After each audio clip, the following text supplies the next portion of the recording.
Welcome to the Model Rail Replacement Podcast, helping you get to your onward journey.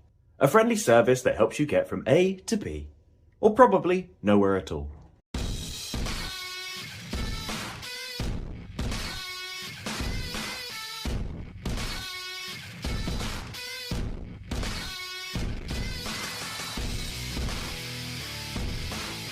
Hello and welcome to the Model Rail Replacement Podcast, as we like to call it, MERP. Or if you do it twice, MERP, MERP. Sounds like a diesel. Anyway, I am your host, James, and with me is producer and co-host. Sam, I'm appalled that you've said that joke first on air, and it was my joke. That was my joke, James. You stole it from me. Anyway, how are you? I'm feeling good. I just stole your joke. Yeah, I'm doing all right. It's nice and it's not raining today. That's always a plus, isn't it?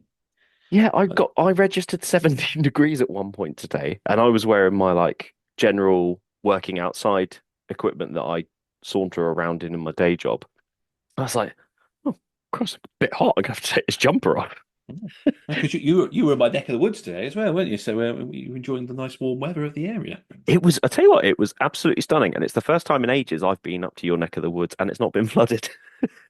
Because that's usually the reason I don't go up there, is because usually it's flooded around that neck of the woods. And I was pleasantly surprised that I got up there and there were no problems or anything like that. And I was able to do what I needed to do. And yeah, I'm sorry that we couldn't meet up, but that's how life works, isn't it?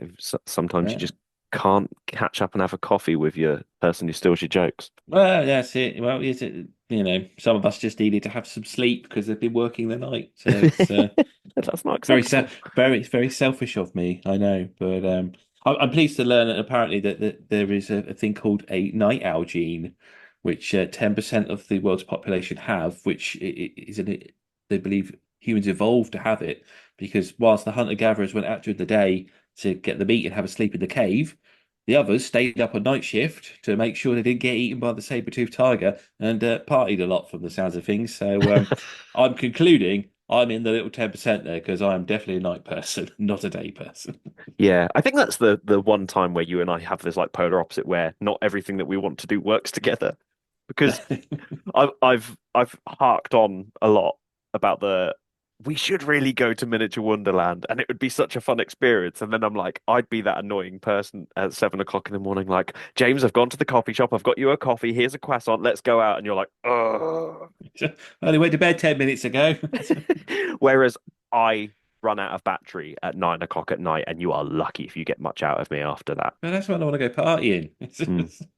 I tell you what, though, Yeah. when it comes to partying, there is a switch I can switch on, but I have to conserve power in the build up to it. I can't run on fumes the next day. I have to do the pre-conservation of power before the event. So the day leading up to it, everything shuts down. I'm non-talkative and all these. And then I come out and I'm like, right, let's party. Sat on the sofa, just in a comatose state, just preserving the energy. Exactly. Anyway, that's enough nonsense. Let's talk model railways. Have you been up to anything this week? Yes, I have. So I've been preparing for the Beckenham and West Wickham show, which by the time this episode comes out will have gone past. I have added third rail to the bridge section of the new layout. And it massively changes how it looks. I don't think I've put any real pictures of it up because I've also been texturing the river base with some of the concrete texture paint that you can get because it's a quite a nice sort of dirty sandy color. Um, and where I painted the bottom of it brown, it's a very stark contrast between the sandy color now of the riverbed versus the rest of the brown. But yeah, I've done a lot of third rail, and I've done the right sleeper spacing this time because everyone told me off that I'd done it too far sleeper spacing on the old layout. So you know what? You finally won, guys. You finally won. Bullied you into submission. Mm, yeah. They couldn't have just given you a nice thumbs up and just left it. And there you go. I mean, if we're being really honest, the main person who bullied me was Lyndon, and he's apparently a friend. Well, you were bullying him on the show the other week, so it's full circle, isn't it? Apparently, I can dish it out, but I can't take it back. Hi, Lyndon. That's my hobby. How have you been getting on? Yeah, I have been doing the tedious job of wiring up this N-gauge layout I've been building for the boy. It's got a lot of isolating sections on it and a lot of points. and I've been building a control panel, and it's still ongoing. But it's been quite slow because every time I come in here to do something, the boys been like, "Well, play Lego," and I don't want to wire the layout up, so I'm quite happy to go play Lego, which is it made me late for work twice in the last 2 weeks. Just sort of looked at the time, and went, "Oh, I can't go to work." So, yeah. I didn't lie when I turned up. I was like, "Oh yeah, sorry, I was playing Lego." Good for you. There we are. That's the way to do it. Go in That's it. with the conviction of and what? Yeah. I'd just like to clarify, I wasn't late. We have a gentleman's agreement handover of usually half an hour before our official time, just to clarify that one there. But I was late for the gentleman's handover, shall we say? I know those handovers where you knew you were on the night shift, so you knew that although you don't start until 3, you would get there for 2:30, even sometimes 2 o'clock, depending on who you were handing over from, because you knew that you would be walking into an absolute storm of hell. So you were like, you know what, just to make my life easier, I'm going to work for free for an hour. That's the one. And then you get to go home earlier. It's a psychological thing. You're not Mm. really. You're still doing your full shift, but you know. Anyway, we're digressing. We've been doing that all day, haven't we? We're just saying that, if people signed up to Patreon, they would have really enjoyed our previous half-hour conversation, which was nothing Model Railway related, but very humorous. Yeah, But it was very good. even if we do say so ourselves. But yeah, you just have to get onto our Patreon. That advert that Sam's done is genuine. I know it sounds like a Someone did say to me, they said, "Oh, I thought it was a joke," and I was like, "Oh no, we're being serious." But we didn't want it to be like as in your face as some of the other Patreon ads are. yeah, that's my modelling. See, I'd do anything to put that wiring off. It's just Even talking about it, you'll put the actual chat of wiring yeah, up. I don't. It's so boring. I don't want to talk about it. Yeah, but I get that. Wiring is one of those things, and especially when there's other things you can do. I put it off on mine. I could have added extra dropper wires on before I completed the circuit and got everything up, but I was like, you know what? I just want to run trains. So I like did the bare minimum amount of dropper wires that I possibly could. And it was only when I had some of the smaller locos stalled on bits of track, I was like, I'm gonna have to do some dropper wires. Yeah, my main layout is exactly the same. I put lots of dropper wires on the track as I laid it. They're not actually connected to the bus. I just went, that'll do. Is it running? It Yes, works. Yeah, perfect. yeah, it works. I'll tell you one thing I did want to talk about was obviously the interview with that model railway guy has gone down very well. Obviously, people have really enjoyed it, and it's sort of I know just from my YouTube views, I think that's twice the amount of traffic I usually get. So yeah, it's great to know people are coming and joining the channel, listening to that, and I hope they enjoyed our conversation with Joseph. But the modular idea seems to be getting some legs. There's quite a few people that seem on board with this one. So I don't know if this is something we maybe need to look into and sort of start our own modular baseboard society in all agreed dimensions so we can all start building layouts that fit together. My I don't only know. requirement to it is that it has to be a two-track version. That's I my personal only requirement is it has to be a two-track version that works. Yeah, yeah. Maybe have one for single, one for double, and one for quadruple. Oof. See, but then you have a society that can't meet up. I feel like a quadruple track would be great, especially for people who want to do big yards and stuff like that, or want to have big stations.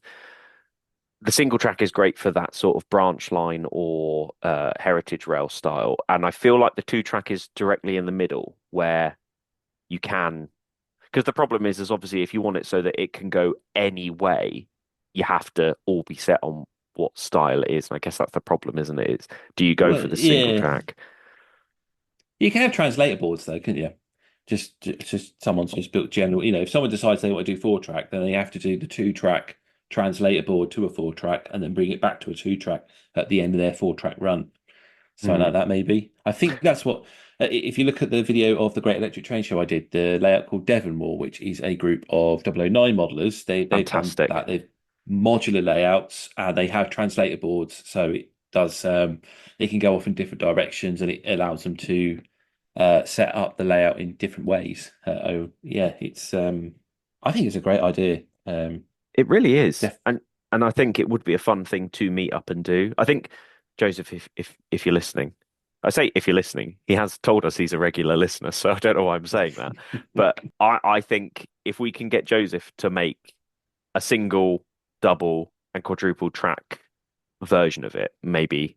And you just have to decide, is it 18 inches, 2 foot, 1 foot? How deep is it going to be? I guess that's and this is probably why Joseph was saying that he hasn't released his version of it or hasn't made it like an official thing, because everybody has different ideas of how big they want certain things to be. I Yeah, personally think 18 is the perfect in between.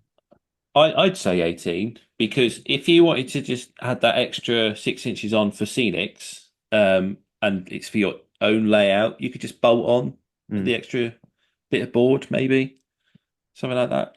yeah. But yeah, this is I think it's definitely something that maybe people we need to have a group and just have start a new society maybe. And you know our email address, it's modelrowrp@outlook.com. If anyone that's interested, maybe we could start looking into that.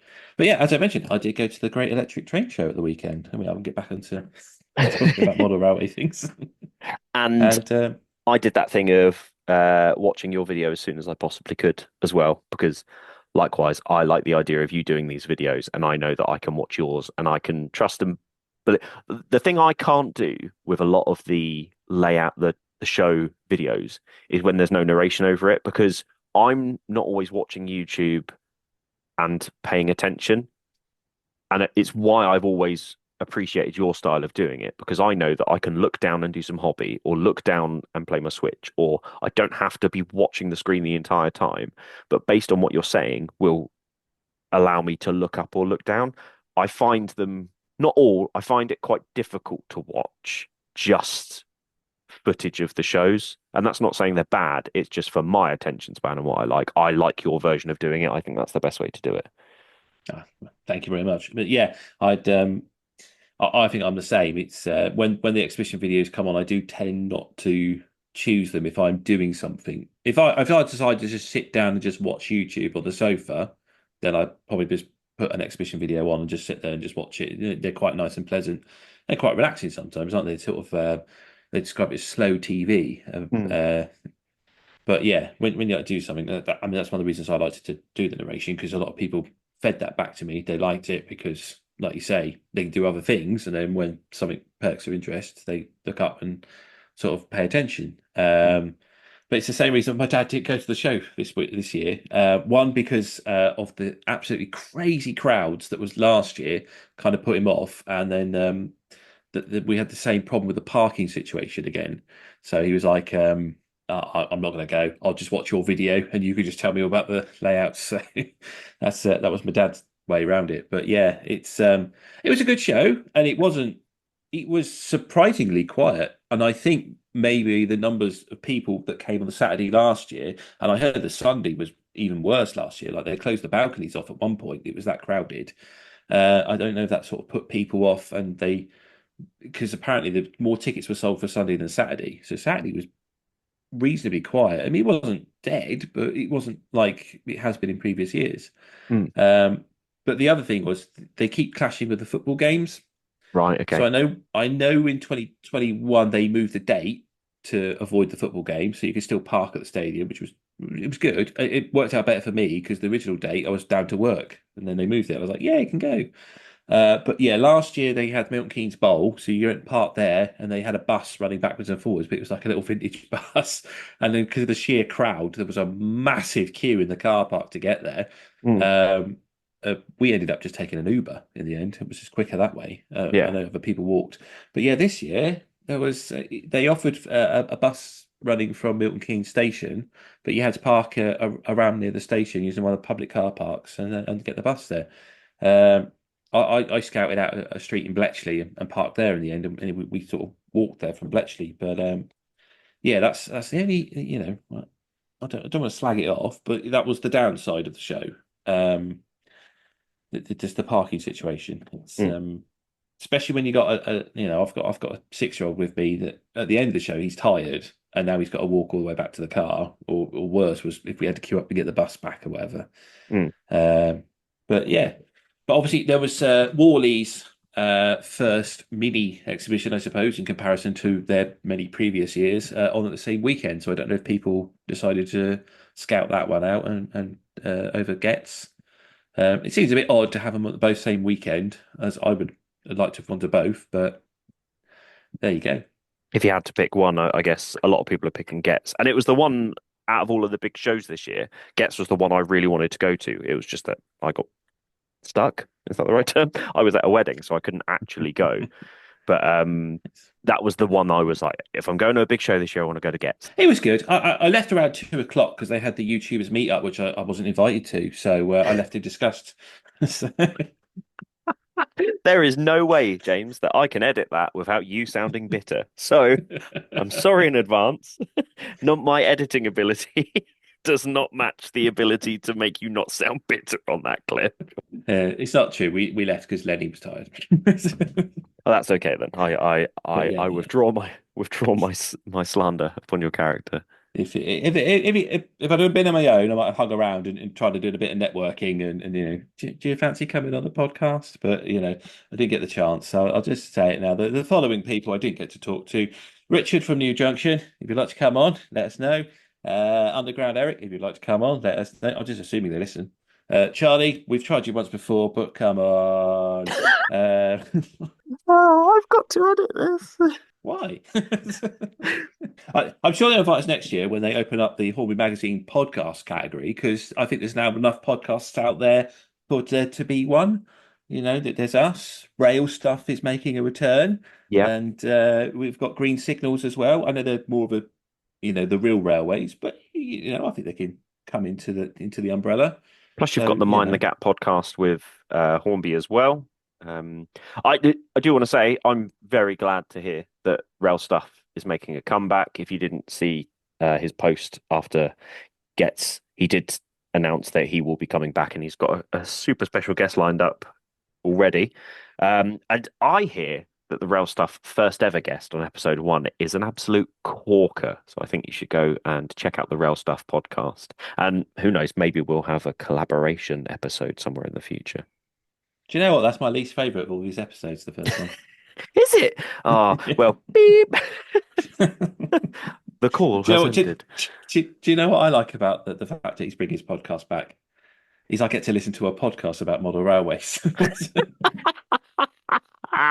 That's good. I like that. Because that's the thing, isn't it? We obviously said there's a big gap where you can't listen to model railways, but when you record and edit it and you do all the research for it, like between the two, you don't actually want to then listen to it because it's your own stuff. You know what happens. You're not going to be surprised by anything. The only surprise that James gets is what I've cut out or what I haven't cut out, and he goes, "Ah, you've not edited that out."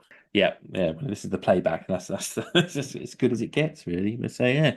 So that'd be a nice welcome return, and obviously, everyone's got a couple of podcasts for the week. So that's we're covering Monday. I don't know what day rail stuff is going to cover. I assume Tuesday. So yeah, for the weekly commute, we just need 3 more of you out there to start your own podcast, and that's the week covered. Should we encourage competition? I don't know. I mean, it depends how much you believe in our stock and what we're offering. Speaking of stock, let's talk model railway news, James. Yeah, we've gone and lost a lot of listeners this week, haven't we? Just switched off credits. Oh, you wait until the main segment, James. We're going to lose a lot of people during that. Oh yes, yes. I've forgotten what you've done. Yeah.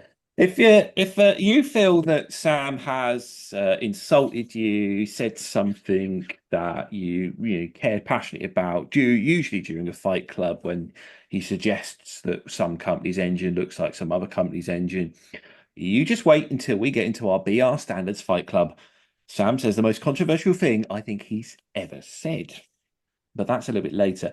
We're going to go into news. There is a little bit of news for the week. First up is Hellion have announced that the warship is to return in an all-new super detailed model. So previously it was produced by Bachmann. They're now going to do a brand new 00 gauge version, which is very exciting news. And on top of that, Rails of Sheffield have paired up with Hellion and are doing the prototype 1 of the warship as their shop limited edition.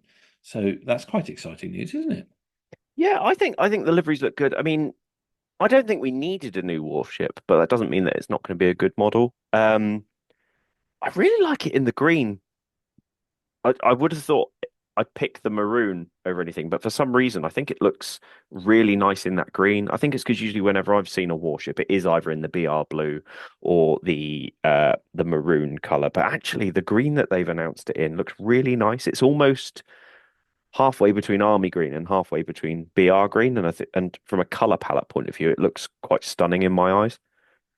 It's it is nice. I'm very much, if I'm honest, a maroon warship fan, and I'm sure there's those out there that prefer the BR blue. It's definitely it's the choices to be have for it. But yeah, it's quite exciting, isn't it? Mm. So I may have to look at getting one, I think, but I'm always very tempted by anything that's Western. Let's just get. I want to get that. Talking out of Western, on top of the top of the warship, which I think they are looking at. So price wise, obviously there's the Rails versions. That's why I'm going to look at the prices here.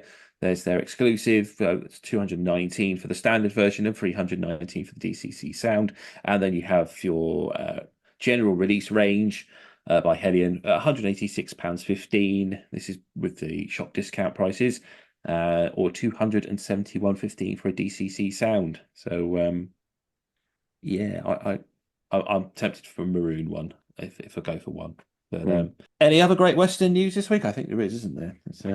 So, from another West point of view, although I'm going further west, I guess, there is Bachmann USA showed off new decorated images of their Talaclin loco. And I think Series 1 was definitely dominated by O gauge talk. And it definitely feels like we've sort of eased off on the O gauge talk. And I don't know if that's more because of the guests we've had. We haven't really had the O gauge chat. Series 2 already, to me, feels like it's massively dominated by 009. And I'm definitely here for it because I love 009. I think it's a beautiful scale, and I wish I'd bought one of the Quarry Hunslets when they were in stock because now you can't get them anywhere. And so far, out of the 009 locos in a ready to run form that I've wanted to buy, that's the one that's always stuck with me. I love your 009 layout, and I love other people's 009 layouts. And it's probably the scale where if I was going to make a little mini diorama, that would be the one, especially with a little DC shuttle system on it. So yeah, they look great. So Talaclin is effectively the same. You're going to correct me correctly on this one. Is Skarloey? It's that yes, loco. Yeah, it's as far as I understand, it is the exact same tooling for the Skarloey locomotive that was produced for the Thomas and Friends 009 range, excluding the face, which has obviously been replaced by Smokebox. It looks very nice. It comes in 3 liveries. So there's the LNWR lined black that she wore back in the early 2010s. There's Talaclin is also in the red, which is believed to be the original livery of the line. And then there's the green livery, which all the locomotives wore when the preservation movements first started. So that's quite nice. I probably may get one, but I would like to see it in the blue that she's currently wearing. It looks absolutely stunning. It's like the Great Eastern Blue. So, but yeah, this season definitely very gone 009. But I've been slowly building up, getting bits and pieces for my next project, which will be a 009. So I picked up another loco the other day as well. So things are moving on, and I've ordered the signal box that Tom at Buggles Kelly's just announced as well. That's ordered for my new project. So there's a few things coming. And talking of Buggles Kelly, for those Northwestern Railway modelers that probably have joined us after our Thomas episode, because subscriber count definitely went up then. So assume you're out there. A Flying Kipper van is available from Buggles Kelly Models. It's their latest commission. It's in a cream livery with NW for Northwestern Railway, lettering on the side. I believe it's around £25. I have to go double check. The last lot of vans were. But yes, you can get them from Buggles Kelly Models for anyone that fancies a little sort of unique vehicle to their layout. So that's that one there. I'll tell you other Western Engine. Have you seen that Dapol have released CAD images of their 2800 class? I have, and it does look absolutely stunning. Yes, it's very exciting. It's a good week for Western modelers, isn't it? It's yeah, it definitely feels like it. Not for their wallet, as obviously as I was telling you before we came on. My friend at work wasn't aware of certain models that had been announced, and by the time he'd finished the Rails of Sheffield, his pre-orders had gotten quite high. I'm not going to say how high, just in case his partner happens to come across, I doubt she listens. She hates trains. You never know.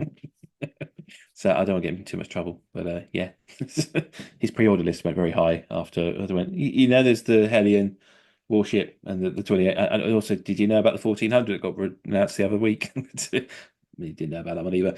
So, but yeah, I'm very excited about this because obviously it was my pick for Freight Loco for the GWR Fight Club. And yeah, there's something about them. I'm very tempted to put in an order for one of them as well. This is why I keep going about this modular layout idea, because I really think I need to build. I want to do my Trans-Pennine route of the modern day, but then I want to swap the boards out and put in a Great Western route, so I can do that. Possibly a Somerset and Dorset one as well, but we'll see because it starts getting expensive. Oh, the day talking of Daypol, Black Label LNR A4s. There was a couple more announced this week, a few extras. And they are again Rails limited editions, and these are in the LNR Garter Blue, and is Peregrine and I'll be honest, I can't pronounce the other one. It's a bird. Albatross. That's it. It's Capercaillie, I think. I'm sure I'll get corrected on it. I get corrected a lot on things are pronounced wrong, particularly when I say the names of layouts wrong on my videos. People, especially the Scottish layout that was at Getz at the weekend, it's got a Z in the middle of it. So I thought it was like Dazezel or something. No, you don't say the Z. What the hell's it doing there? I've never heard of a that's not your fault, Z. though, is it? So I do apologise to those of Scotland for the appalling pronunciation of that layout. But yeah, so yeah, the two more additions to the Black Label range. They're going to be at £399. So it does sound quite steep for a locomotive, but remember, these are the top of the range, super duper OO locos, all the bells and whistles, quite literally, including working like steam coming out the funnel, sound, lights. So very exciting. I think they're nice models.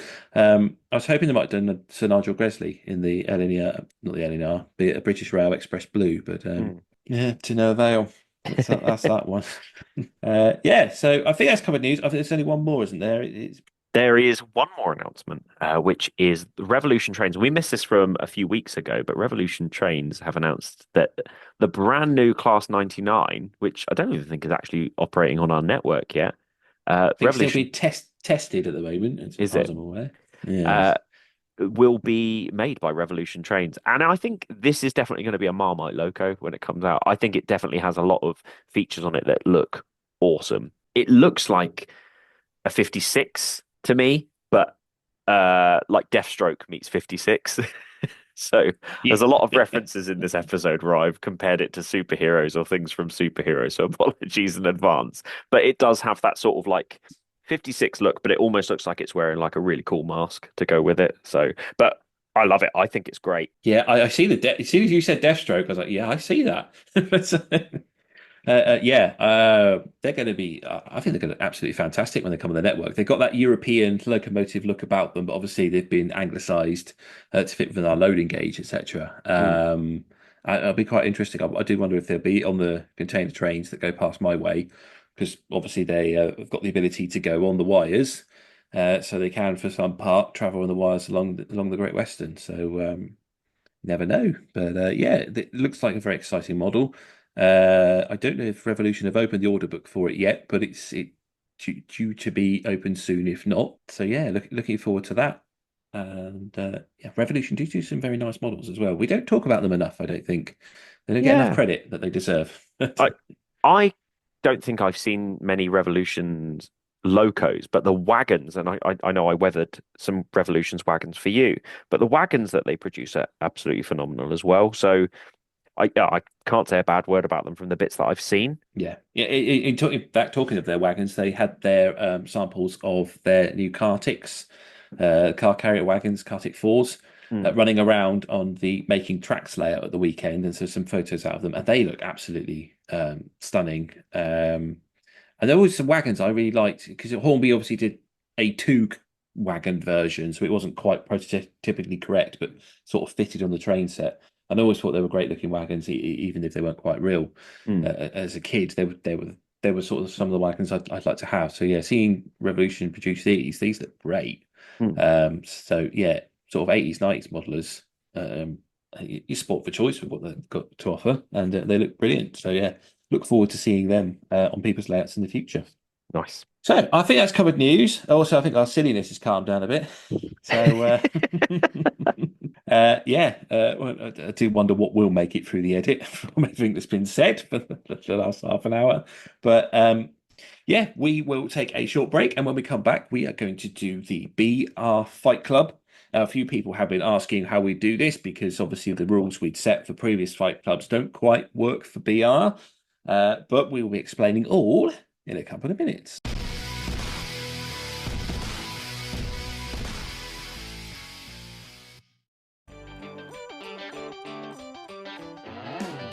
Look at that! You see that there? The super shiny diesel loco that's coming this way. Yeah, I see it. Isn't it beautiful? So fresh, so clean, like it's straight out of the box. I mean, yeah, it's nice, but I prefer it to have a used look to it. In an ideal world, that would be nice. But I'm sure the owner doesn't have the confidence, skill or time to undertake such a job. Then why don't they just send it to Emperor's Path? Emperor's Path? Yeah. SBJ has years of experience in model railways and wargaming, the ability to meet your weathering needs, and works with you during the whole process to ensure the project is how you want it, not like it's come through a factory. Come on, that must cost a fortune. Not really. He offers different levels of weathering at really affordable prices. I've got my whole fleet weathered by him. My loco's got the full treatment, whilst my rolling stock just a dusting with the airbrush, and it looks really authentic. I might just get a quote. How do I contact him? You get him on Instagram at Emperors_Path, by Facebook, Emperor's Path, or emperorspathcontact@gmail.com. Emperor's Path Weathering. If it's not filthy, let's change that.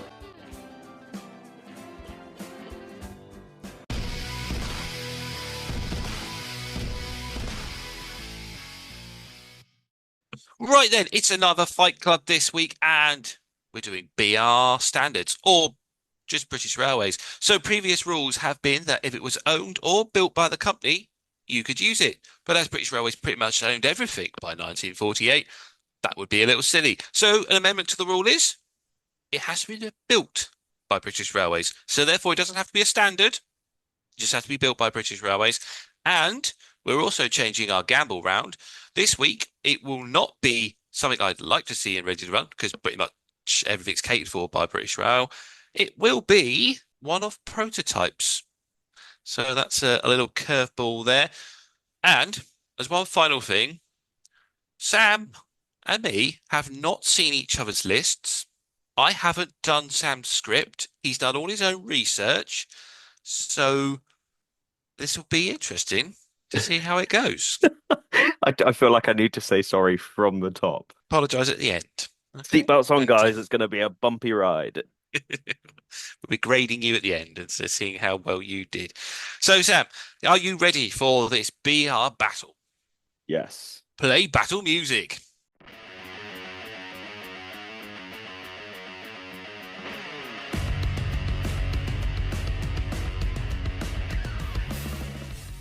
Okay, first round then is the shunter or tank engine round, as we always like to start off with. I know what I was going to do. I was going to say, do you want to do a coin flip thing and see who goes first on each round? Because we don't know who's got what. Well, seeing as you usually win the coin flips, and I've gone first in every single round, why don't we flip this one and you go first and I'll go second? Okay, I'll go first then. Right. In that case, my shunter choice is the 15XX or 1500 class. This was introduced in 1949. 10 were built. They were designed by Frederick Hawksworth of 060 for the GWR, but despite being a GWR design, all 10 of these locos were completed under the newly formed British Railways.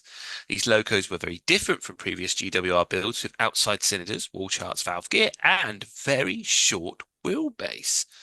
I said wall charts, Calvin. I'm not sure how to pronounce that. Wall charats? Anyway, you know what I'm talking about. Above the footplate, they shared similarities to the 94XX or 9400 class, but below they resembled the USATC S100 class, known as the USA tanks of the southern region. One has survived to preservation and can be found on the Severn Valley Railway. They are available in 00 gauge by Rapido. Sam, what's your choice? Okay, so I've gone for the BR Standard Class 3, or the 3MT, designed by Robert Riddles, built in 1952 to 1955. 45 were built, all were scrapped. However, there is one new build currently under construction. And it was a class of steam locomotive designed by Robert Riddles for British Railways. It was essentially a hybrid design, the chassis being closely based on and sharing a number of parts with the LMS Iver Class 4. The design and construction took place at the ex-GWR Swindon Works, along with 260 tender engines of the class. In common with a number of other BR standard classes, the chassis design used a number of LMS design components, including the brake hanger brackets, flexible stretcher brackets, and reversing shaft brackets. Although the chassis had almost identical parts to the LMS Iver Class 4, the motion brackets were derived from the design of those fitted to the LMS Iver Class 2 260 and the LMS Iver Class 262 tank engine. In 00 gauge by Bachmann and in N gauge by Graham Farish. So, James, how do you feel? I do believe there's also Dapol will be producing that loco in O gauge.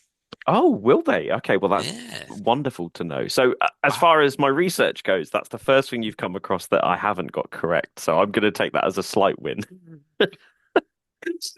So, I don't think James mentioned it, and if he did, I'll edit this bit out.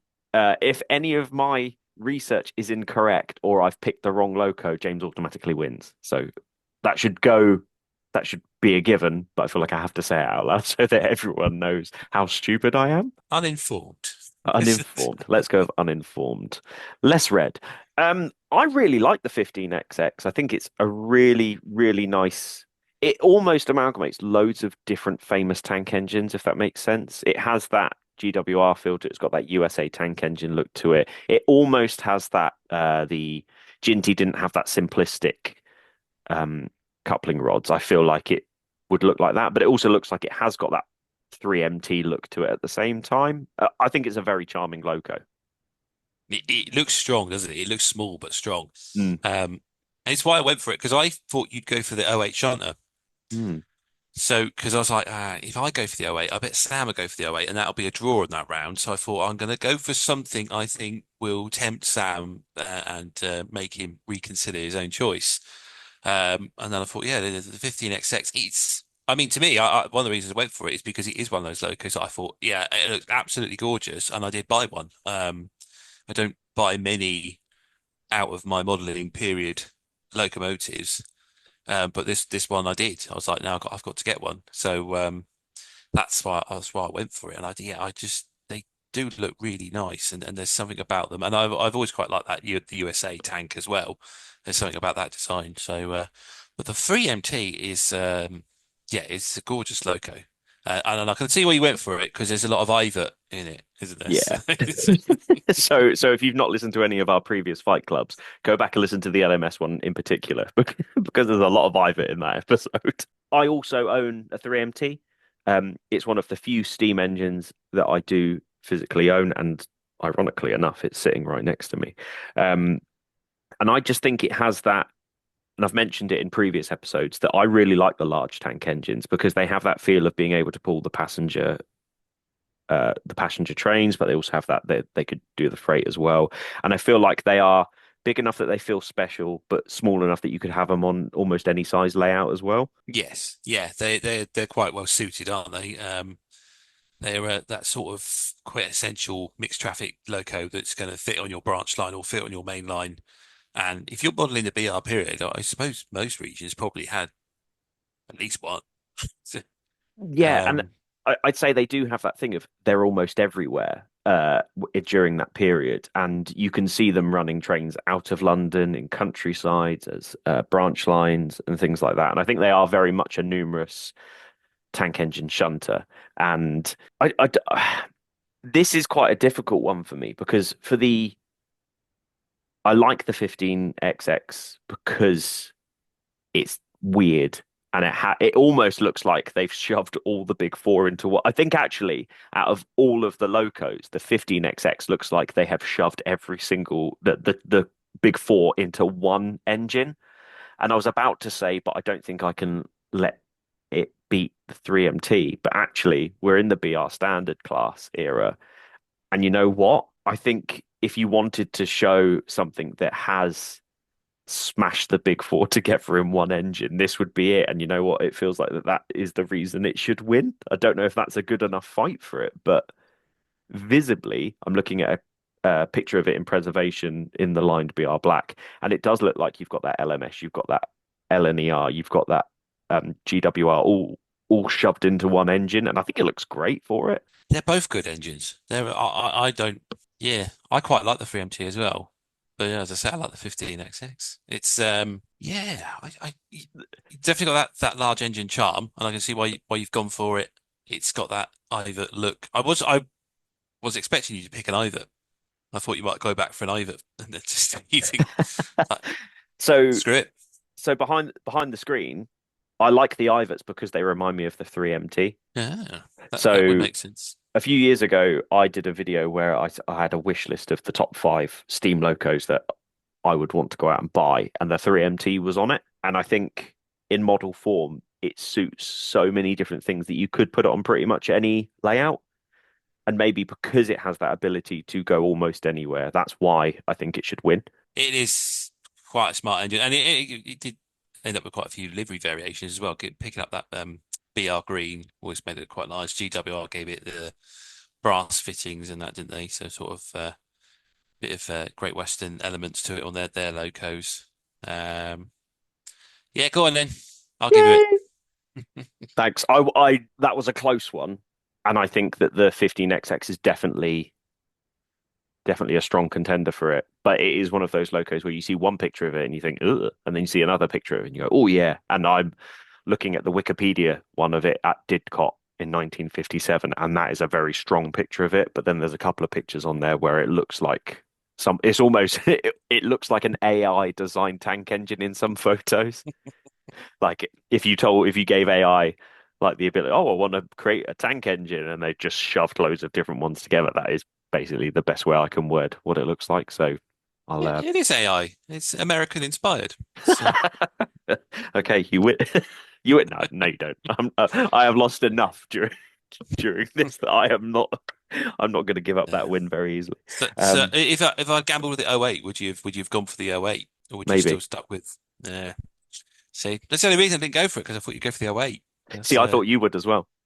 It's strategy thinking and then blocking each other. Right, that is the shunter stroke tank locomotive, and Sam takes that round with the British Rail Standard 3MT. Next in the lineup then is the freight locomotive.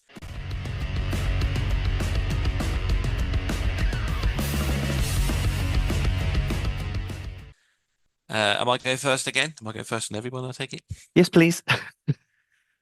I've not had the joy of going second out of all of this, and because it's so off-putting that we don't know each other's lists, because we always cement our lists in, and then that's when James puts all his information in, and it's really weird that we don't know what's coming up next. So I'm genuinely apprehensive.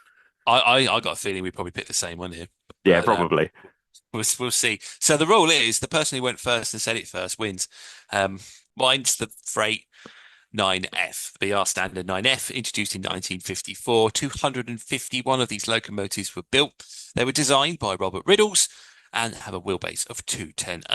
And the last in the series of the standardized loco classes designed for British Rail. Designed for fast, heavy freight work, it was one of the most powerful steam locomotives on British railways. Nicknamed spaceships due to their size, the 9F also had the honour of being the last manufactured steam locomotive for British Railways, with number 92220 Evening Star being the last locomotive completed for British Railways in 1960. This celebrity loco was given the full Swindon treatment of Brunswick green and brass fittings. In Ready to Run, the model was available originally by Minitrix and N-Gauge, followed up by Daypol. In an OO gauge, Hornby and Bachmann have covered this loco. What's yours, Sam? Is it a 9F? Yeah, it is actually. I sat thinking you wouldn't go for it because it felt like this would be too. I didn't think this would be a James-esque one to go for, but looking at the list that we have, the 9F is just the best out of all of them. Let's be really honest. It's just gorgeous, isn't it? For a freight logo, and it's I mean, I was going to go for it because it's a Somerset and Dorset logo, and they were so well known on the Somerset and Dorset, particularly for their power and the fact that they were working the passenger trains during the summer because they could. They had that turn of speed. They had the ability to be put on passenger workings. They were that kind of locomotive, and they could get up those Mendip hills unassisted. All the others were like had pilot engines and that, and these 9Fs so strong they could take these massive long trains full of holiday makers over the Mendip hills. And yeah, when I look through the photos of Somerset and Dorset, like the books by Ivo Peters and that, they're always so impressive. And yeah, a 9F is on my list to join my fleet of locomotives at some point. I definitely want one. It's I don't know to get a Bachmann one or Hornby one because obviously Hornby have done a newer upgraded version, but I've never really looked into comparing it to the Bachmann one and seeing what the improvements are. But yeah, I take it. You have similar feelings for the logo then? Yeah, and something that resonates from the previous episodes is that one of the reasons I really like it is that huge engine that's put on the tiny wheels, and it looks like it deserves to be that strong freight locomotive. And I've said in the past that I really like that the locos that look really big on top, but they do have like thousands of little tiny wheels, and it looks really cool. I feel like with the freight as well, the 9F is arguably, I'd go as far to say as I'd say it would be the winner all round from everyone. I think it is if you told somebody to pick a freight locomotive and people had to pick their favorite, I feel like the 9F would be the top of so many people's lists and would probably come out on top if you did a poll on it. Yeah, I don't think there'd be many from the big four that would maybe the 2800 from GWR. That's or the 8F, Midland 8F. Could very well. Those two spring to mind, but I can't think of it. I mean, LNER were never massive on their freight logos, and neither were the Southern really, were they? So it's probably those two are probably your closest contenders. Yeah. But yeah, it's interesting because you said about the wheel arrangement. They were originally going to be a 282 design. Oh, okay. They Robert Riddles opted for a 210 with slightly smaller driving wheels to sort of be more powerful and a faster acceleration for the freight workings. So yeah, we're agreed on that one then. It's a 9F draw for the freight round. We hadn't worked out what happens with a draw, so it's either 1 point. It's either 1 point each or no points each. It makes no difference mathematically by the total score at the end. Yeah. So, Let's go for 1 point each because I feel like the fact that we've picked the loco shouldn't miss out because of it. yeah, it's very true. So we are then. That's after round two. It's 2-1 to Sam. You do the math. And yeah, our agreed choice is that the best freight loco in British Railway era is the 9F. We'll move on to the mixed traffic.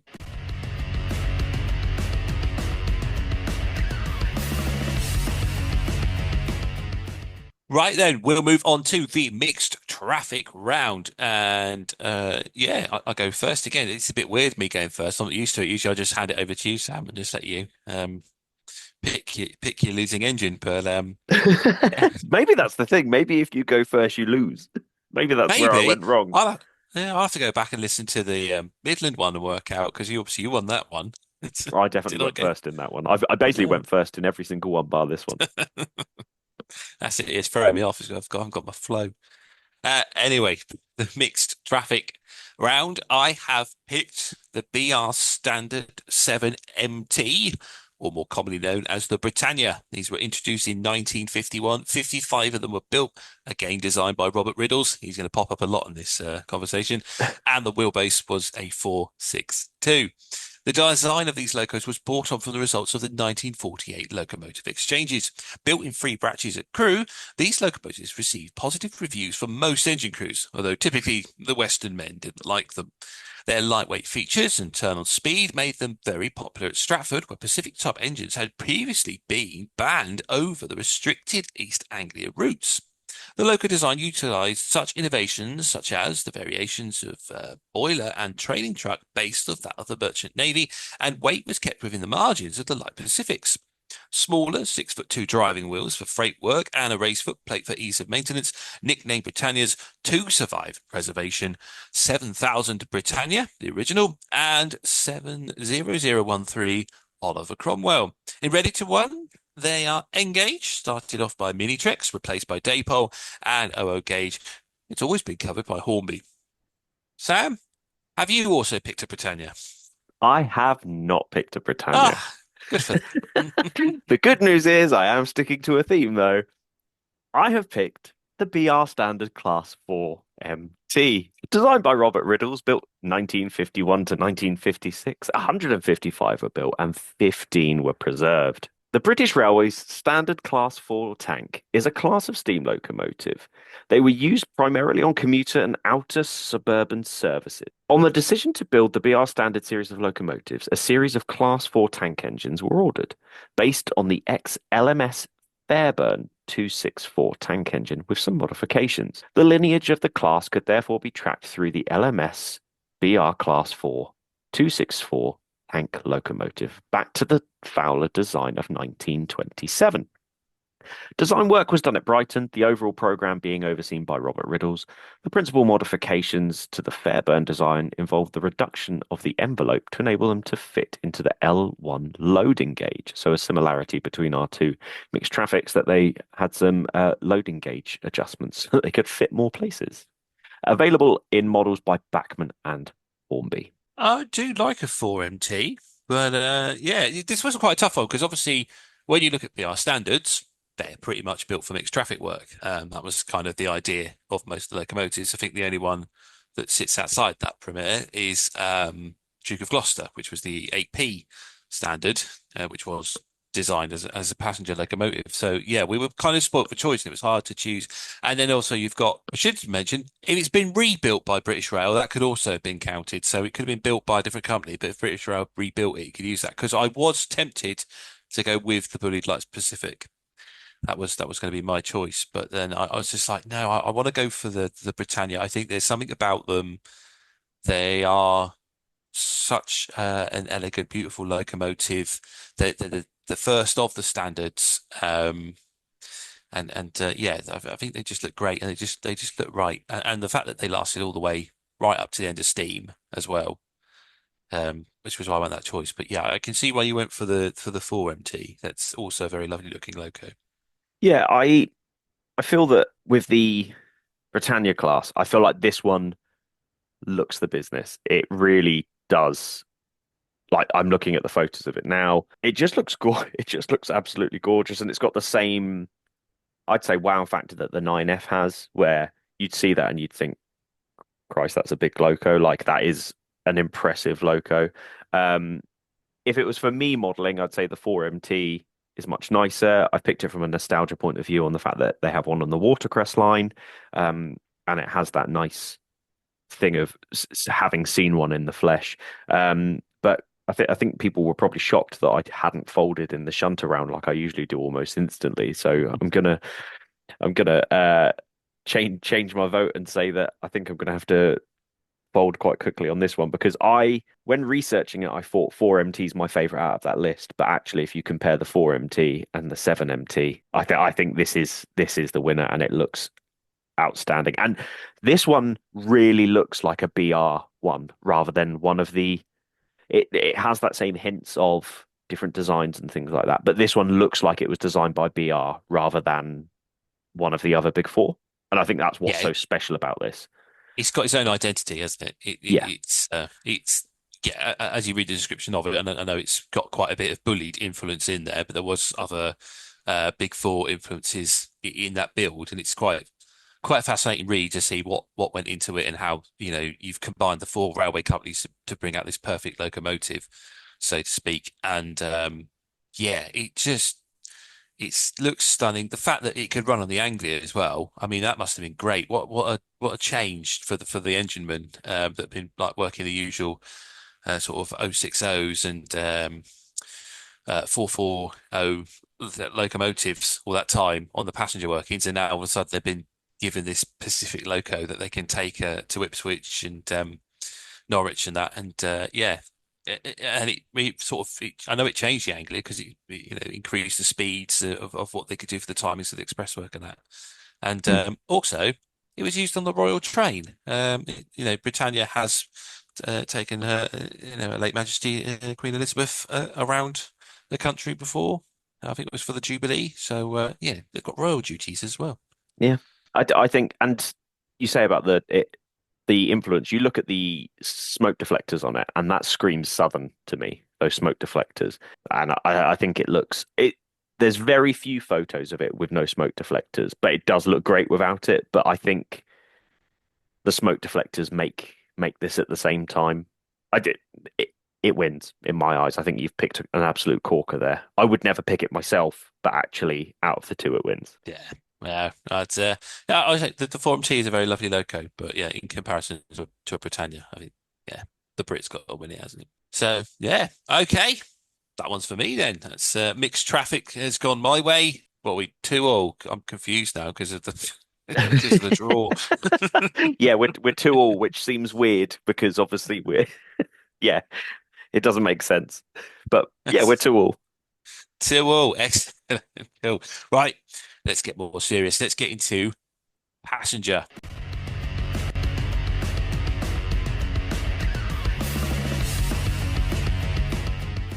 So, yeah, next round is your passenger choice. And I still can't get this being first. My passenger choice then is the Class 121 bubble car. Introduced in 1960, manufactured by the Press Steel Company. There were 16 built and 10 trailers to go with them, and they had a wheel configuration of Bobo, a single car double-ended DMU built from 1960. These 16 units were supplemented with 10 trailer vehicles built for the Western region. They were used in lightly used branch lines such as the Loo branch in Cornwall, Greenford in London, and Severn Beach in Bristol. They are the longest serving DMU on British Rail, with the final two being withdrawn by Chiltern Railways in 2017 after 57 years of service. A top speed of 70 miles an hour, and as mentioned already, they are nicknamed bubble cars. And they're also produced by Daypole in N-gauge. Hornby have covered it in OO gauge, as have Bachmann with a newer upgraded model. Sam, what's your passenger choice?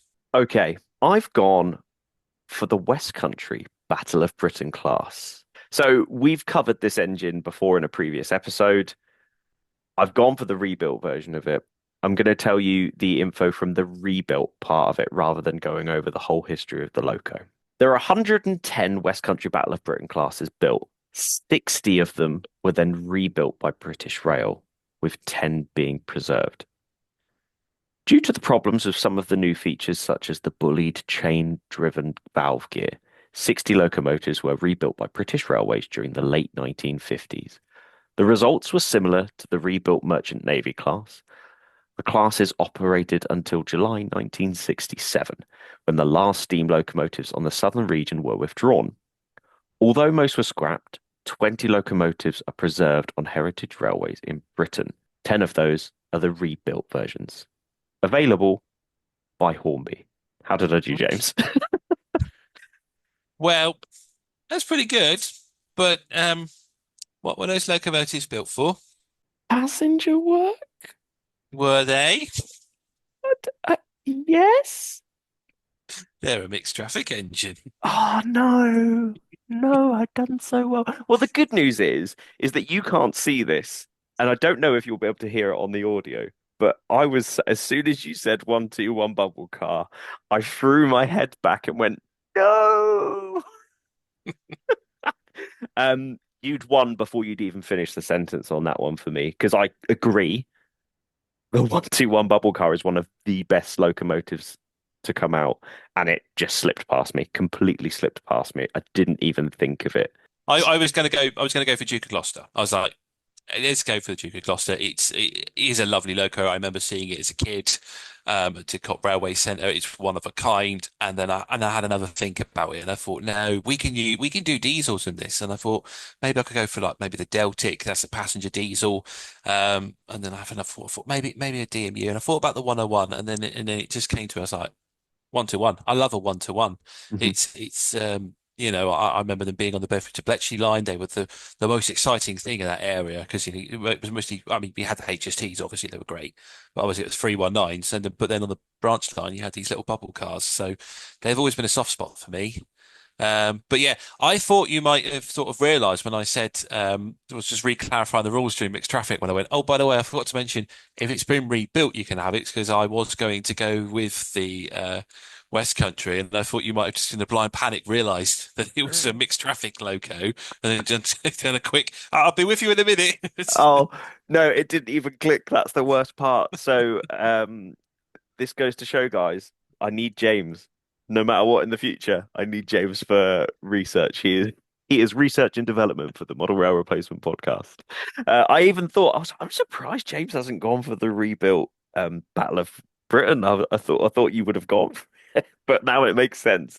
I was sat, I feel so silly. However, in my mind, I always see it pulling passenger work. That's not an excuse. That's what I always see it doing is the passenger stuff. But even if I hadn't been disqualified for doping during this segment, then I would have still picked the 1-2-1. I think it is one of the best models that we have available. And whilst I've never ridden one in real life, they are the basis for some of my favorite DMUs that are out there. And it is that thing of having the one car option that means that you can fit it on any model railway. And I think that's what makes it so good. So absolutely, hats off to you on that one. You've won that. Thank you very much. It was a curveball one I threw in, but I was just like, yeah, it's like you say, they're a great model for if you're doing a branch line or if you're doing a main line, that they're quite suitable, especially Western region for this time period. But as they got older, they ventured off a little further afield, and there's something quite charming about them. And like you say, I had the privilege of riding as a kid, and the one that I had ridden on the Bedford to Bletchley made it to preservation at the Chinham Prince's Risborough Railway. So I've had to ride it again during preservation at one of their diesel galas. So it was always quite nice to be back on it and going, yeah, I used to go on this as a kid. So yeah. Right, I'll take that one then. Obviously, that one goes to me because you're disqualified for cheating. Because you thought, yeah, he'll go for it. I know how much he loves a rebuilt bullied, but I'm afraid they don't qualify for this round. So, yep, the 1-2-1 passenger takes it on a technicality.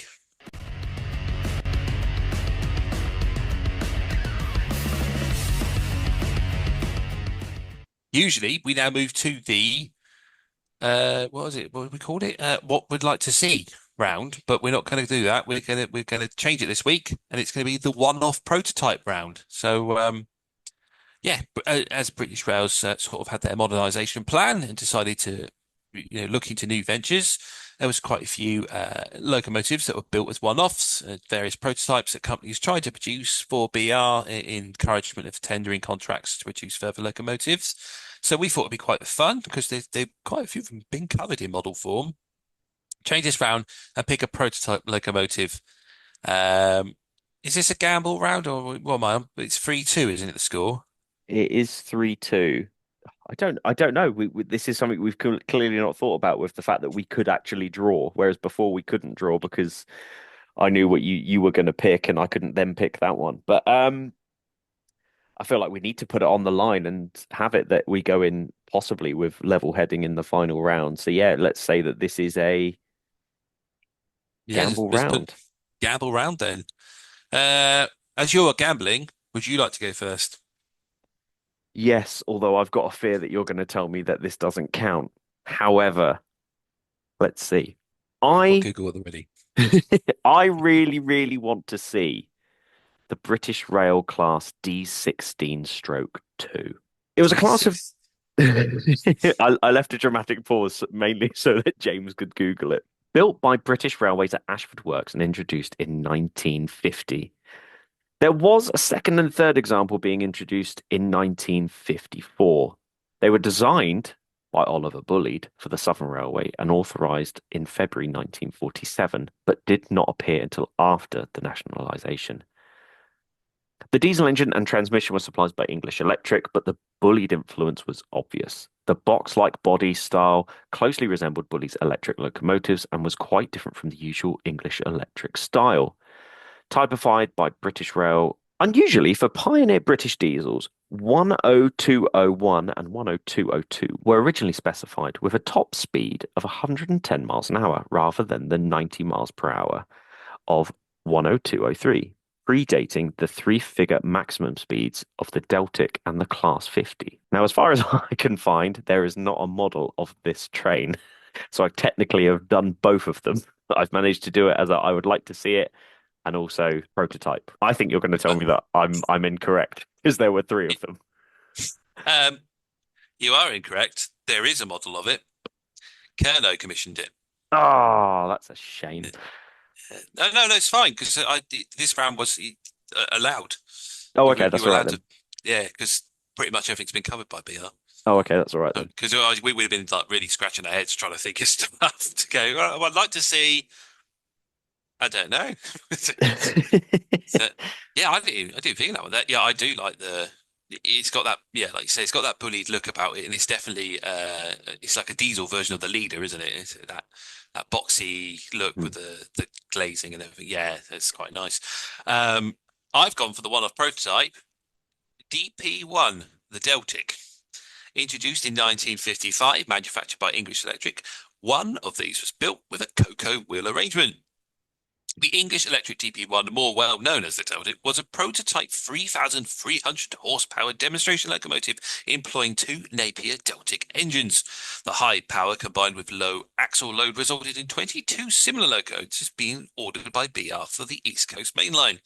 This locomotive was introduced in 1955. On the Midland region, it worked fast freight between London and Liverpool.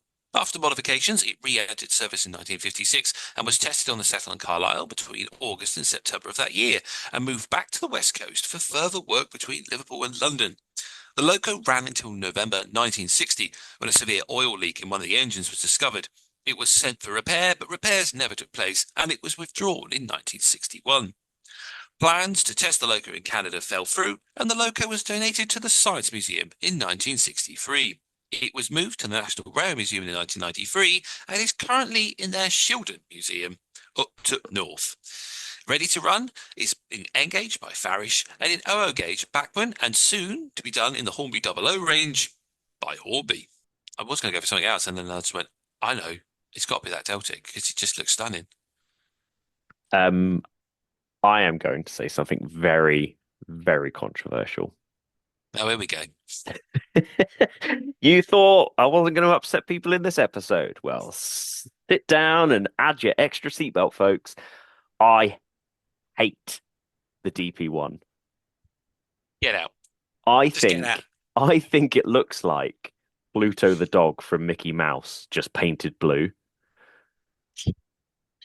I'll Google that now to see what you're talking about. I just think it looks like Pluto the dog. I think it looks like if somebody was told, we need to make a train that looks like a dog, this is it. And I just think it's I don't get the hype around it.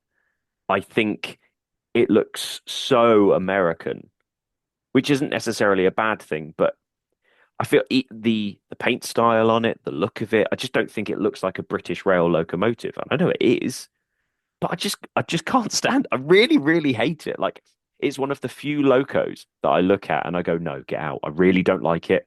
And I think at least mine looks like the prototype Iron Man suit that he wears when he's stuck in the cave in Afghanistan or wherever it is that he is.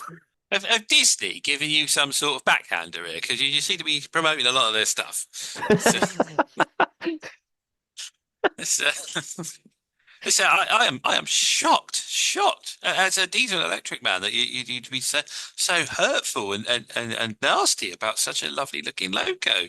I I mean, I love the color. I think the color is it's such a stunning, especially in the days when everything was all drab and even the green locos were so dirty and filthy, and then you just got this bright blue locomotive. Just imagine that just thundering along the line, especially with those engines with that sound coming off them. I mean, it must have been amazing to see, especially like the likes of this had never been seen before.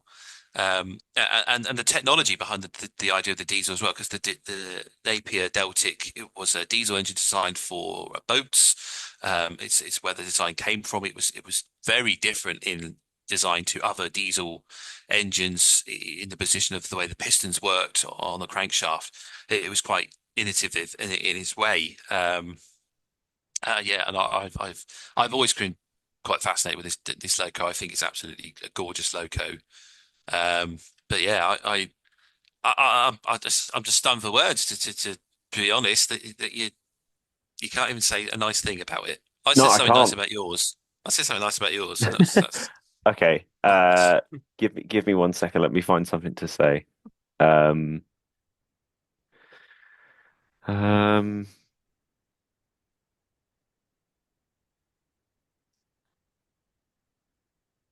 I'm glad it made it to a museum.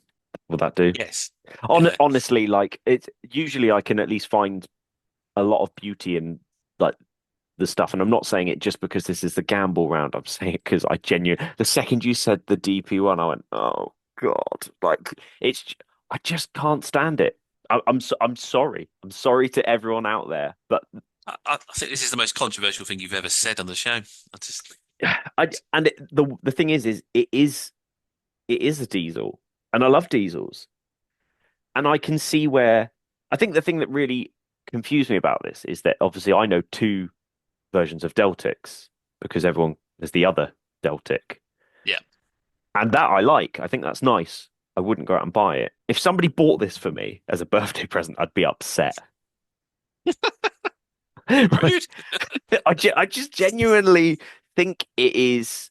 I can't I can't sit here and pretend that I like it. And I know that there's going to be people who share this and say how wrong I am and how I'm a terrible person, and that's fine. I've slagged off enough Steam stuff. You should be proud that I'm slagging off some Diesel stuff and I'm not being biased towards it. I just don't like it. I think it just looks absolutely rubbish. Oh, there you go. Sam is not going to be swayed on that one. That's not me saying it's a fair because I genuinely hate it, and I don't I think can that, tell. and I don't think it makes it fair for us to then go against each other on it because it's not even like you won't be able to sway me on it, but that doesn't mean mine should win over it. Yeah, let's see. But I don't. I mean, yours is nice. I do. I didn't even think of the the D16 stroke two was something I hadn't considered, hadn't thought about it. But yeah, I mean, I assume you just went for it because you thought you could just tempt me by using bullied. He likes bully designs. If I go for a bully design, he'll more than likely agree on it. Um, I'd yeah, I'd go as, I'd go as far to say I would happily take the loss on this episode. That's how much I hate the DP one. Like the whole episode, not just it's this round. I would happily lose based on how much I hate the DP one. In fact, I can't think of another locomotive that I hate as much as the DP one. dear, that's really. I I I know it's bad. I don't, and like, but I can't turn around and go, "Oh, I like this about it," because I don't. I really think it is just a pile of Well, poo. well, do you know what? I'll, you see, the D16 looks really nice in that black with a silver stripe. But when BR bought that livery out, I mean, most of their stuff that came out in that black with silver stripe was such. It looked wonderful, and I was always disappointed that from a historic perspective that they decided to go with their green because I think other logos would have looked nice with that livery. Especially when I look at the images of the D16 stroke two with the green. I don't think it looks as visually pleasing as the black. But do you know what? I'll let you have this round because I'm feeling quite confident with the next round. So I'm happy to go in a draw.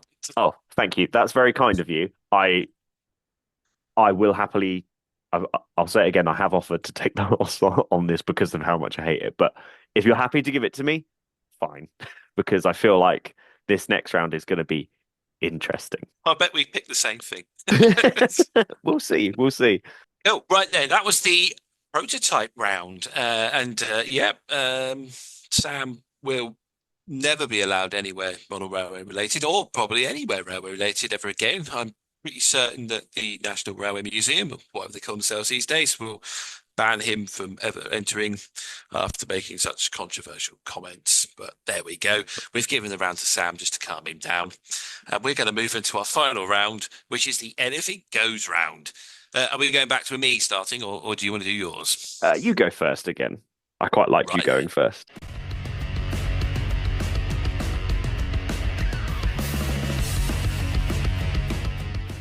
For the Anything Goes, I've picked the Blue Pullman. Introduced in 1960, manufactured by Metropolitan Camel, there were 5 sets. 2 of them were 6-car, 3 of them were 8-car, and their wheel configuration was Bobo. Designed as a luxury train and named after their naked blue livery, these trains were conceived under the 1955 modernisation plan aimed to compete with the car in domestic air travel.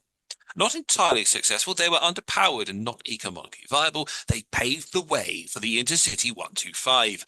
2 versions were built with 2 6-car units and 3 of the 8-car units. With the poor ride quality and the use of first-class accommodation in Mark II stock, they were withdrawn by 1973. Unfortunately, none were saved for preservation. However, they are available and ready to run in N-Gauge by Graham Farish and O-Gauge by Bachmann. Go on then, Sam. What's yours?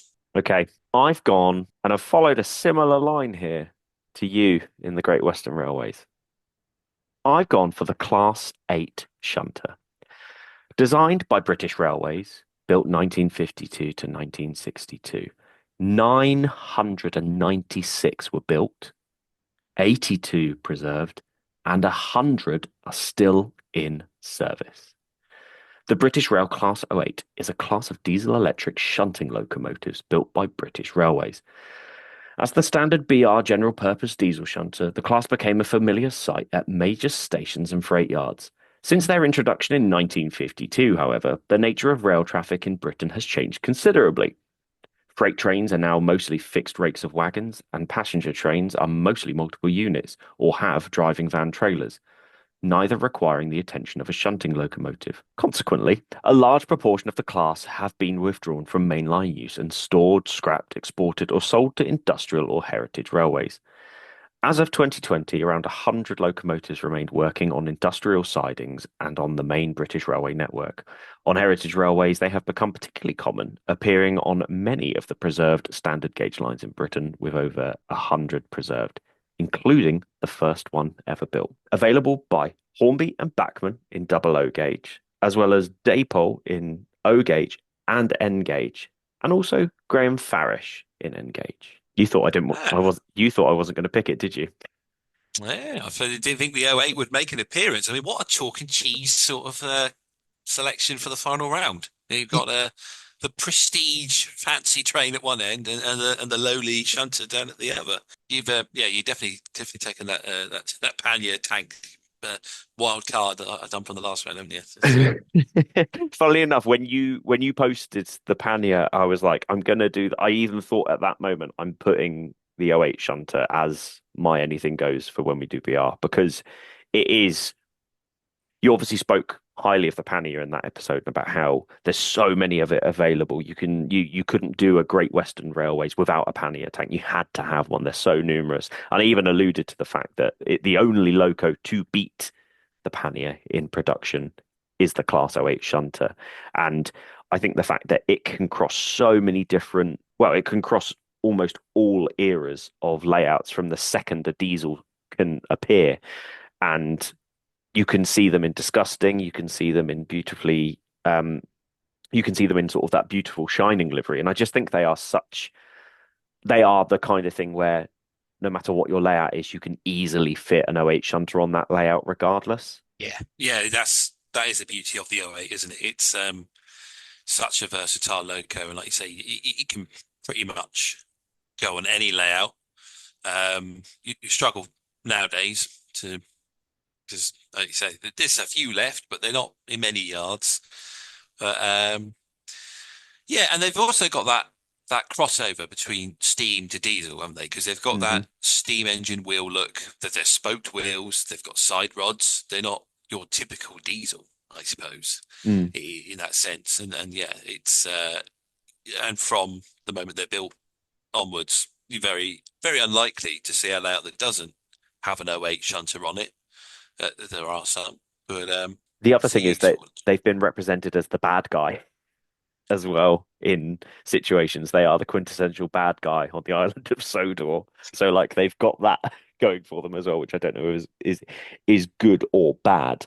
However, I don't want you to feel that I don't like the.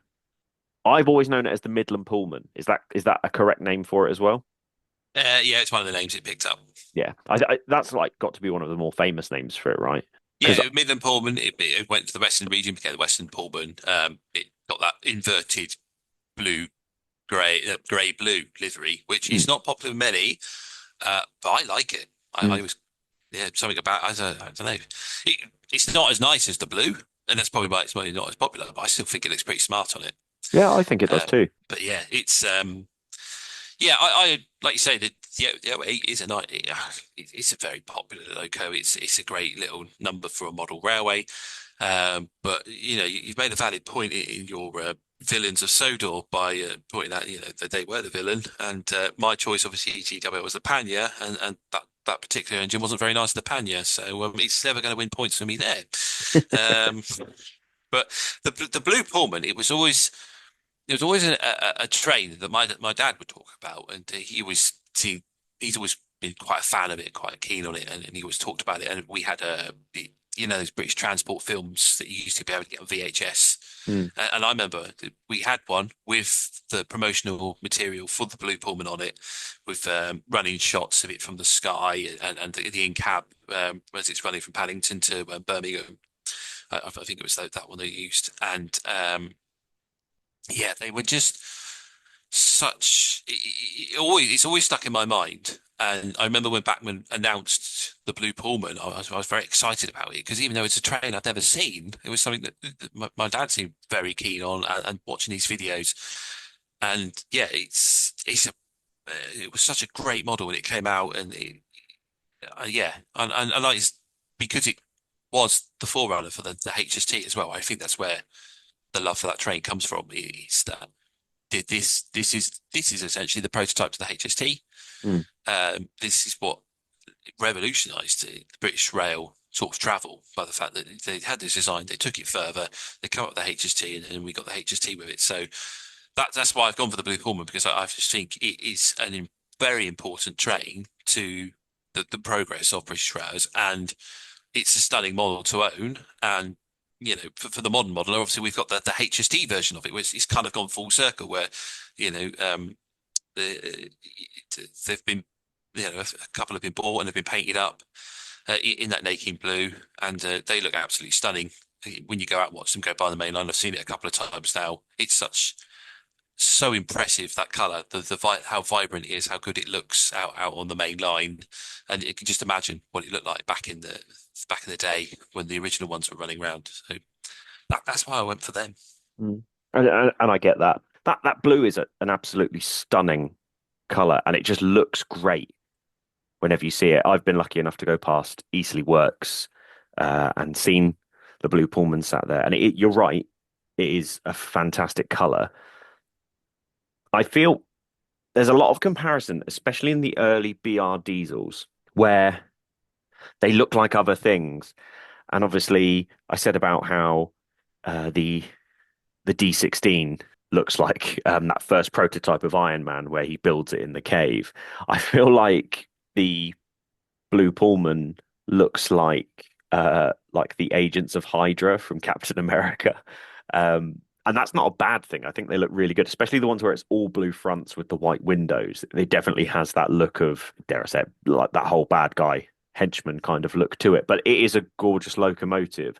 And whenever I've seen them running on layouts, it is impressive. And yes, it has given us that foundation for one of the greatest trains to ever be produced for the British rail network, and even that's now all over the world. So I think you're right. And it's such a chalk and cheese pick between the two, like you said, they are complete opposite ends of the spectrum. I thought coming in with the fact that with the '08, not only has it managed to make it to Heritage Railways and been preserved, but there's also one still working out there on the network, which you can't really say about anything that we've used previously. But then the Blue Pullman is, like you say, it is the basis for one of the greatest trains that we have ever had in England. So I don't know which way I'd pull this other than So yeah, I'd put it as this. Is what I notice at exhibitions is, like you say, you got your '08 and they're everywhere. They're on everyone's layout. When the Blue Pullman comes out, someone's layout, there's always someone. It's usually a kid, very rarely an adult, but sometimes they do. So there's a Blue Pullman. It's always, wow, it's the Blue Pullman. Look at it, and that's the sort of inspiration that gets you into model railways. Is that type of train that feeds the imagination, and like you say, the D08 is an essential model for your modelling purposes, but it's not the locomotive that's going to get you excited and really want to get into railway modelling. Not like the Blue Pullman would. That would be my argument. I think you win it. I think you just pip it. But I feel that either of them could win. Oh, definitely. Yeah. No, the '08 was a very good choice. Very good choice. But yeah, as I say, I just went for that iconic legend status just to try and Yeah. hit you. Yeah, and I think you've done it. I think you've done it. I'm sat here looking at the pictures of it, and you are right. You don't go wow when you see an '08 shunter on a layout. It is very much the workhorse, and it does all of the background stuff, and it does little bits and bobs and things like that. And for me, they're one of the few locos that you still see. If you are at Eastleigh, you can still see the '08 shunter. And for me, I'm always like, wow, it's so great to see it because it's such an old thing. But you are right. The wow factor of the Pullman is definitely the winner in this situation. So I think you've won it. Yeah. Because I'll take that win. But as one sort of final argument is, if you just Googled Blue Pullman at Paddington and you just look at some of the photos, in particular when it stood next to like the dirty grey run-down steam locomotives, you can see why it was such inspirational unit when it arrived on British Rail. It's so different. It looks so modern and sleek, and yeah, you can see why people have always been fond of it, and we're always crying out for it for their model railways. Mm. But yeah, commiserations to the '08. It was a grand choice, but it just couldn't quite beat the Blue Pullman. And that's the end of the BR Standards round.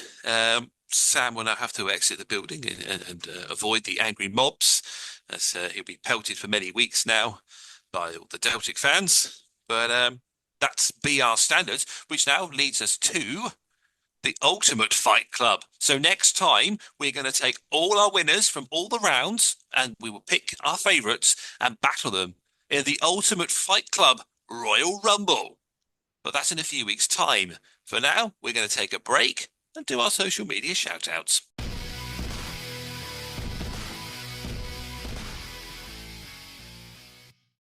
Hello there, dear listener. We thought we'd just take a moment to talk to you about our Patreon. For the last few weeks, Sam has been putting out an advert impersonating David Attenborough, trying to entice you to give us your money. And you were right not to do it. But now we ask you from the bottom of our hearts to follow us on Patreon.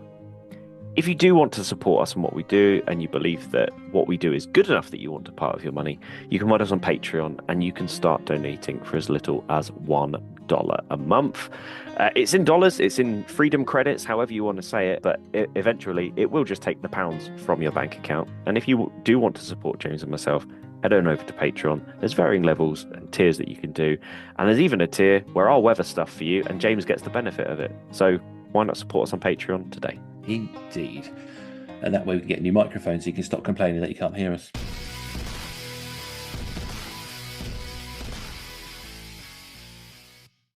Right, we are back then, and yeah, that was our BR Fight Club. And as we say, next time will be the big Royal Rumble, as we take all our winners and put them in a big blender and have one huge big fight, in which I'm sure Sam will I don't know. I don't think you can go any further than what you've done in offending people. I, It was one of those things where, in retrospect, maybe I overreacted. But it is how, when you said it, I just did a big groan. So I was very much like, ah, because it's one of those things where I know people like it, and as I said, I was willing to say I will automatically lose the episode. That's how much I disliked it. But I mean, it'd be interesting to hear everyone else's thoughts on it because, like you say, you were shocked by what I said, and yeah. I don't think everyone's gonna. Well, I don't think anyone will agree with me really, based on. I just, I just felt like being honest at that moment, and maybe I was a little bit too honest, but we'll soon find out. Still, let us know your thoughts. Obviously, you can comment on Spotify or on the YouTube if you're listening on there. I don't know about Apple Podcasts or anything like that. I don't know how they interact or Amazon Music. It just that works when it wants to work. I find sometimes it'll play the podcast, sometimes it doesn't. It's the weirdest thing, isn't it? So I get the stats for the show, and 26% of our listeners listen on Apple. So it must be working for people. Physically, we can't have an app that. So I don't know what it decides for the Apple users why it won't play for you, but it works for most people. I'm sorry. Yeah, it's bizarre. It's just an RSS feed. It's like a hyperlink. That's all it should be. It should essentially just be a hyperlink to Spotify where we host it, and you listen to it via your app. Why it doesn't work sometimes, we don't know. We're not that technologically. I can't even say the word technologically minded. Mm. You can probably tell from our DCC talk. Well, I'm definitely not. I can't even program and be on free. So I forgot about that. But enough of that. Let's talk positive. James, what model railway shows have we got coming up this week? we have a fair few. So I'll start off with the Yorkshire Vintage Toy and Train Fair. That's at Eccles Hill Mechanical Institute in Bradford, West Yorkshire. There'll be tinplate, vintage, and live steam models. Also, the Birmingham Model Railway Club has their annual exhibition on Saturday the 26th. This is at Arden Hall in Water Orton Road at Castle Bromwich in Birmingham. It's their annual exhibition for 2024 with 12 plus layouts. 26th of October also sees the Bristol and Somerset Group and their 14th Vintage Hornby Train Show. You can find that at the King Alfred B Block School in Burnham Road, Highbridge, Somerset. There's the Hinckley Model Railway fans at the Hinckley Model Railway Show at St Peter's Church, Leicester Road in Hinckley, Leicestershire. The NMRA British region, so I believe that's American modelers, is the Berkshire Special Train Show, and that's at the Sim Business Centre, Moore Hall in Cookham in Maidenhead. The East Midlands 009 Narrow Gauge Modelers Group is having a exhibition on Saturday the 26th at Portland College, Nottingham Road and Harlow Wood of Mansfield, Nottinghamshire. There's the March and District Model Railway Club at their open day at St Mary's Church and Church Hall in Wisbeach Road in March, Cambridgeshire. The Merseyside and South West Lancs Narrow Gauge Group is also having an exhibition, and that is the Corpus Christ Church Hall of Alfred Street, Rainford, Merseyside.